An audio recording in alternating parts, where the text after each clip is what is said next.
Thanks for having me. The only thing that's a big one. Usually I walk in, trying to decide which side to be on.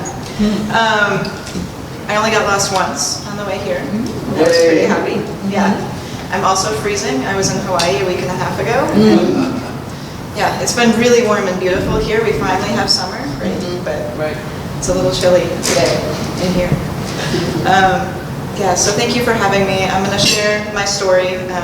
It's my personal story, a story that's dear to my heart, and share a little bit about the school as well with you this morning, and then we'll have time to ask some questions. Am I speaking loud enough? Can you all hear me? Yeah. Yes? Okay, great. So I want you, how many of us have children? Anybody an aunt or uncle? Ever seen a baby? So that moment that, if you think of a child that's important to you in your life, and think back to that time when they were born, when they were infants, and think about looking in that little tiny face and all those expectations you had for their life, and ideas and things that they might do, things they might become. Maybe you wanted them to be a lawyer. Maybe you wanted them to be a doctor. Maybe you wanted them to play soccer or baseball. But a little life comes with all of these ideas. When my daughter was born, we had all expectations as well. She was my firstborn. We didn't know what to expect. We were new parents. We're in the hospital. Everything is wonderful. And I had a doctor come up and tell me that my daughter had some complications at birth, and I had a doctor come up and tell me that she would never be normal. And this is her in first grade. And so I want you to think for a moment how your expectations would change if your doctor in the hospital with this new baby comes up and says, your child will never be normal. And this is my daughter in her wheelchair in about first grade.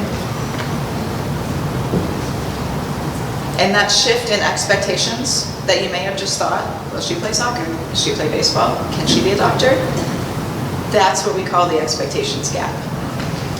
Because now, even as parents, even as significant adults in this young person's lives, our expectations have shifted. And I can tell you how my expectations shifted.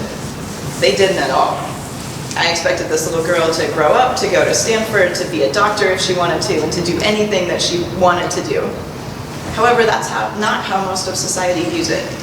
And so it becomes a challenge to figure out the right things to do, the right places to go, the right therapies to seek, and who to seek out for everything that we know the brain is possible of, and how to find those solutions. This is my daughter with her sister. So my oldest, Eliza, is on the left. She's observant, she's curious, she's interested in the world. She was learning to read, she was reading in kindergarten, she was doing 3-digit math in kindergarten. Because of her inability to move around as much as other kids did, she observed a lot more and learned different things at a faster pace, because that's what was available to her. My younger daughter is fearless. She's also curious, she's optimistic, she's extraordinarily creative. But when it came time to go to school, it's like, how do I get them both in a school that's going to set them both up for the right future? My oldest needed support. She was in a wheelchair. She couldn't talk. She couldn't walk. I was terrified to send her to public school. I didn't know what would happen. I was afraid that kids would make fun of her. I was afraid that she'd be left out. She couldn't come home and tell me if something was wrong, if a kid did make fun of her, if someone hurt her feelings, if she had a great day, if they read a book that she loved, if she felt challenged in math. She couldn't tell me anything. So I was terrified to send her to school. And so looking for the right educational fit was really a challenge. We looked all over the world for somewhere that would give her the therapeutics that she would need to be independent and the academics that she would need to be successful. And what we really found was it didn't exist. What happens in our public schools here primarily is you kind of have a choice. You can go to what they call an SDC, a special day class, which is special education. And then kids may get the therapies that they need throughout the day, but they're not getting a full academic education. In fact, special education teachers in the state of California are not even credentialed to teach a full academic education. They are credentialed to create modified things and accessibility for students, but not to actually teach them full academics. So if you go to a special day class, you don't get an education like all the other kids do. Your other option is to go into inclusion, into a regular public school classroom, but then you're not getting the therapeutics that you need. There may be a PT or an OT or speech therapist that comes in a half an hour, a couple days a week. It's not really enough to move the needle, quite frankly, and it can be really frustrating for the student, because now you have a student who has disabilities. It takes them longer to complete work, and you're giving them less time because you're coming into math class and pulling them out for speech therapy, and you're coming into English language arts and you're pulling them out for physical therapy. And nothing is integrated in, so you end up with this disjointed experience where the child, my daughter, is constantly frustrated because she wanted to learn her math, she wanted to do the reading, she didn't want to miss out on art that was happening. But she's getting pulled out on a therapist schedule, not her schedule, a therapist schedule, to do the things that were in her IEP, which is an individualized learning plan. So when you start school and you have special needs, you don't just get to sign up and register and show up for school and say, "Hi, Mrs. Smith, it's my first day." Starting school with a child with disabilities is a whole system, and there are meetings and evaluations and assessments, and you end up with this individualized learning plan designed to support all of your needs, but also creates all sorts of disjointedness. So looking at all of our options and trying to decide what we were going to do, we decided to send her to public school.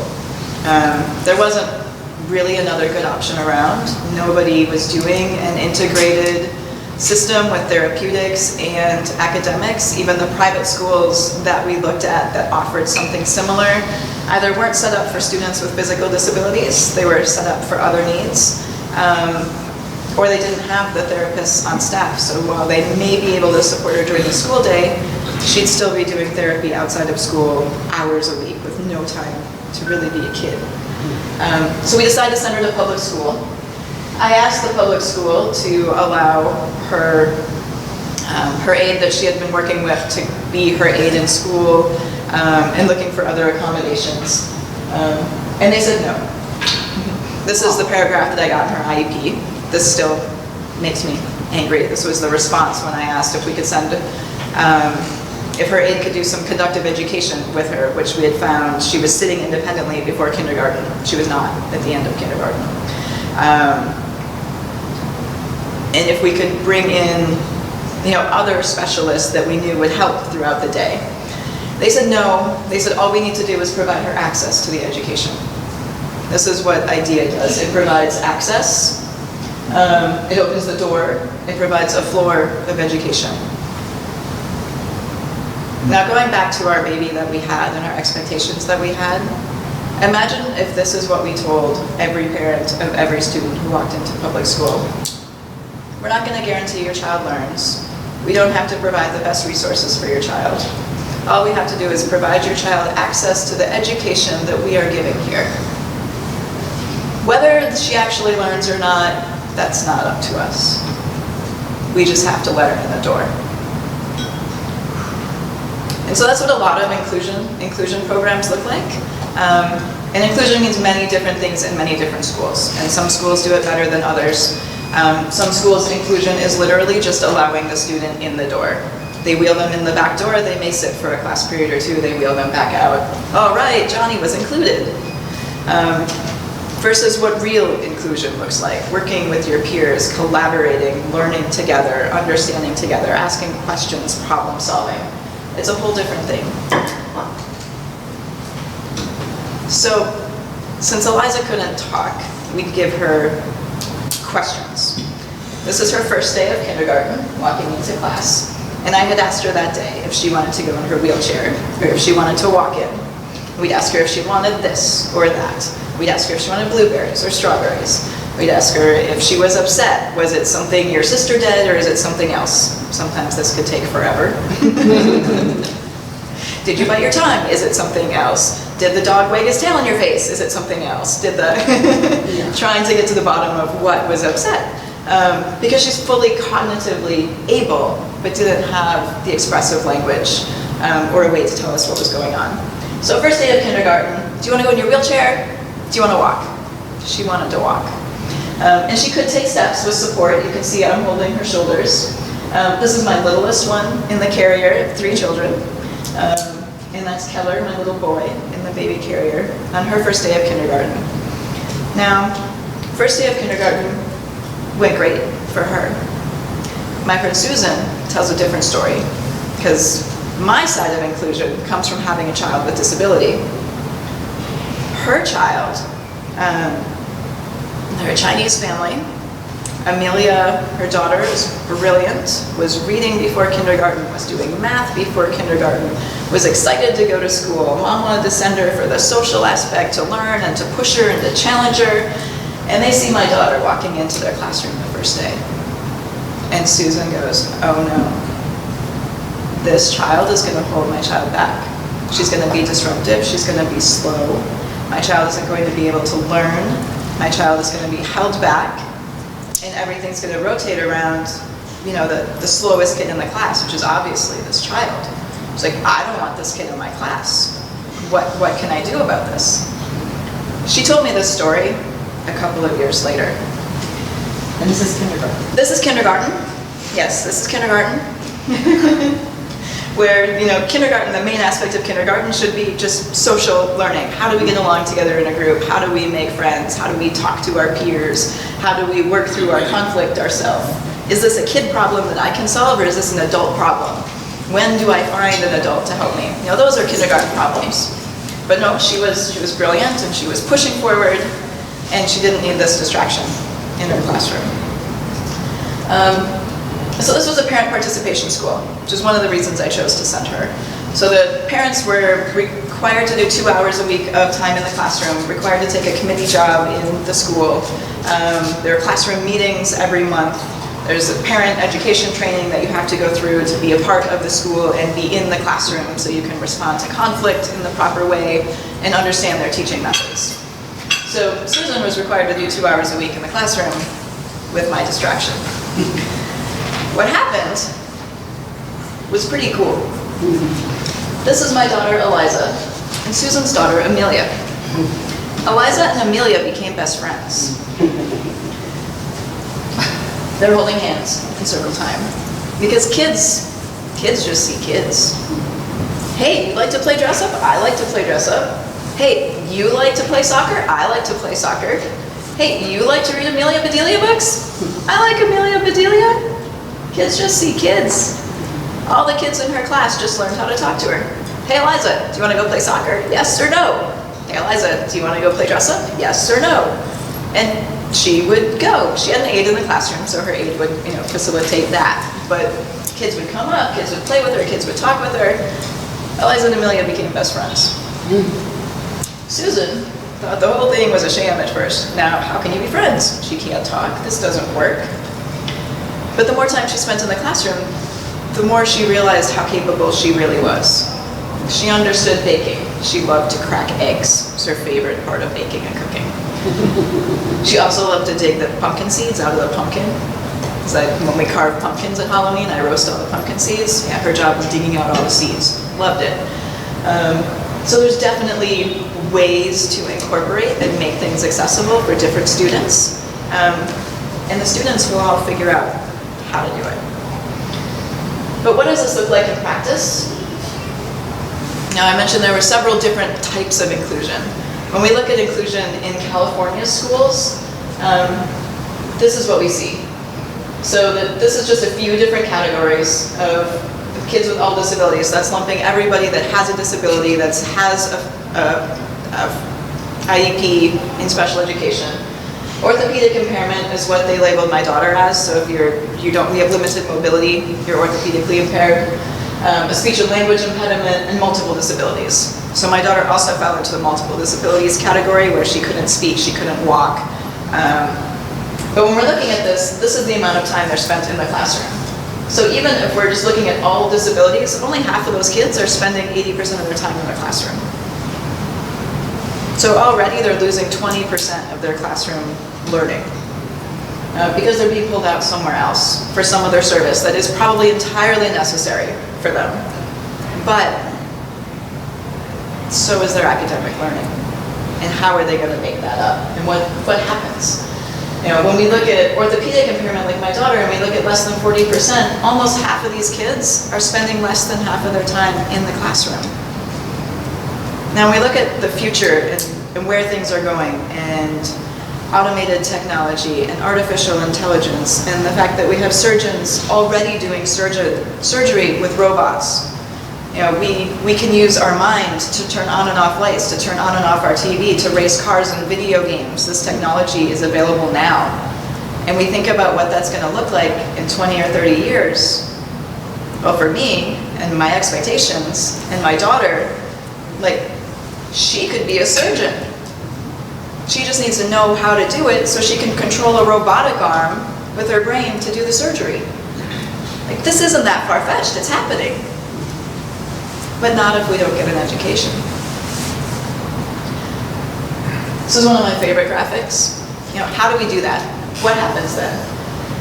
And fairness isn't everyone getting the same, which is what happens in a lot of our schools. Everybody gets the same. Here is our education. We will roll you in. You can be a part of it. We will roll you out. This is the way we do it. Or is fairness really getting everybody getting what they need? How do we support those different learning styles, those different disabilities, so that each kid is supported to get their ultimate potential? And this is a work in progress, for sure. But it's what we should strive to do. Because this poor little guy is just staring at a wall. And this is what we see a lot in SDC classes. Literally, is kids staring at walls. And literally some kids banging their head against the wall or against a desk. And yes, it may be a behavior, but it also may be frustration and anger and annoyance and boredom. Every kid's different. So how do we reach those kids and how do we find the right supports? This is what our graduation rates look like. So overall, statewide, 83% of our students graduate from high school, all students. Our students with disabilities, we're down to 70%. If they're in special education, we're down to 50% with a high school diploma. Many of them get a certificate, which my daughter's first grade IEP meeting, they were talking about putting her on modified grades. So I have a little girl who's in the top half of her class, who's doing 3-digit math in kindergarten, who's reading above grade level and in the advanced reading levels in her class. And they want to put her on modified grades. And I have a really intelligent, well-meaning, kind IEP team who wants the best for her, all with master's degrees, doing what they can. When you get modified grades, it means you get a certificate. It means you get a piece of paper that says you went to school. It doesn't mean you get a diploma that says you graduated high school. It's the difference between accessibility and modification. So they're taking a kid who's in the top half of her class and they want to give her modified grades because they can't figure out how to understand what she knows. Which again, I was really, really angry. I didn't cry very often in IEP meetings. That was one where I cried. Because I didn't want this to happen. I didn't want her to be one of these 30% who has a certificate, because you can't do anything with that. You can't go to college. You can't be a doctor. You can't be a surgeon. You can't be you probably could be a writer. But you can't do, it completely restricts everything that you could do. Just like any other child that drops out of high school. Now you have a very limited amount of things you can do. And for a child with disability who already has a limited amount of things they can do, now we're further making that pool even smaller. So we're not doing a very good job of educating our students with different needs. So I thought there had to be another way. Now, Eliza, my oldest daughter, my first greatest love, is also my greatest tragedy. Eliza came home from school one day on a Friday afternoon. She wasn't feeling her best, which wasn't unusual. Students with physical disabilities use up to 30% more energy than we do just to sit in a chair or to stand and walk to the bathroom. So being tired at the end of a school day, being worn out at the end of the week was pretty common. She wanted to come home, so I went and picked her up from school. She snuggled in. I laid her down for a nap. She took a nap. I went and did my grocery shopping. I came back. And it had been about 2 hours. And I thought, this is odd. And I went to check on her. And she wasn't breathing. And so we called 911, and the paramedics came. They did everything they could at the house. They transported her to the hospital. They did everything they could at the hospital and moved me out of the room. A few minutes later, a doctor came out and said, I'm sorry, we've done everything we can. And in that moment, I lost my little girl. And in grief, we really have two options. And I did option A for a while. I curled up under my covers, ate pans of brownies for breakfast, did whatever I could for my other two children, but really just going through the motions. But our other option is to take what we've learned and try and help others. And from Eliza, we learned to be kind, to be strong, and to always do our best. And for me, being strong meant taking everything that she had taught us, everything that I had learned about the school system, everything that I had learned about kids with disabilities, everything that I had learned about possibilities and expectations, and doing my best to make those things possible for other children. And so that's where Up Academy is born from. This is us on the beach in Hawaii, shortly after she passed away. But Up Academy is designed to be an inclusion school. So 70% of our students are typically abled kids. In fact, right now, as we're building enrollment, all of our kids are typically abled kids. And 30% ideally will be kids with physical disabilities. And those children will be fully supported through our first in the world neurodevelopment program. So we use conductive education, physical therapy, speech therapy, and occupational therapy to support our students throughout the school day when they need it. So if our students are doing English language arts, that might be when the speech therapist is there working with them on their letter sounds when everybody else is working on letter sounds. Or if we're in art class and we're working on painting, that might be when the occupational therapist is there working on grasping and holding and painting at the same time.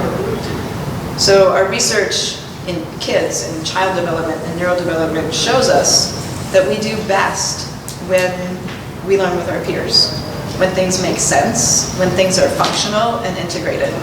So our model is to create integrated therapies in the school day where students can all learn together, do all of their academics together, but also get the supports they need to succeed.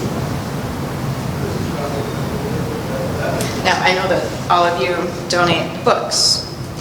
This is the book that Skip gave me this morning to donate, which I did sign.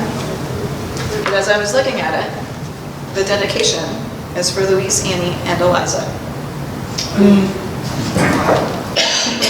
So, thank you for choosing these to give that. And I'm happy to share more about our school. We've been open now in San Mateo since December. We had a crazy route to entrepreneurship. Opening a school is unlike opening any other business. There's different zoning restrictions, there's different state restrictions and requirements, and teachers and certifications and credentials and all sorts of things that go into it. And so we looked for about 1.5 years for a location. We found a location. That location, we couldn't come to an agreement with the ownership and the planning division and the building division to be able to move in there. We ended up terminating a lease, moving to a temporary location. And then somehow, after 1.5 years of looking, we were able to actually find a permanent spot within that 3 months of our temporary location. And we're happy to be in San Mateo. So we opened on 20th in December of last year. This week, we started our first full school year in that location. School started on Monday. And so we're really excited to be here, to be a part of the community, to be building my daughter's legacy, really, and creating a new type of education. Our goal is really to build the educational model that supports both independence and academics for life success for all students, and then to take that and share it. Whether it's through inviting other teachers in to see our model so they can take it back to their schools, whether we end up creating our own training model and taking it out to schools, and how we share our curriculum and our projects on the internet as well. We're inquiry-based and project-based, so we're doing a lot of really new, innovative curriculum, believing in concept and skills will be the things that our kids need to be successful in the future. Content is everywhere, right? We can ask Siri anything we want to know. But how do we know what we're getting is true? And how do we know what to do with that information once we find it?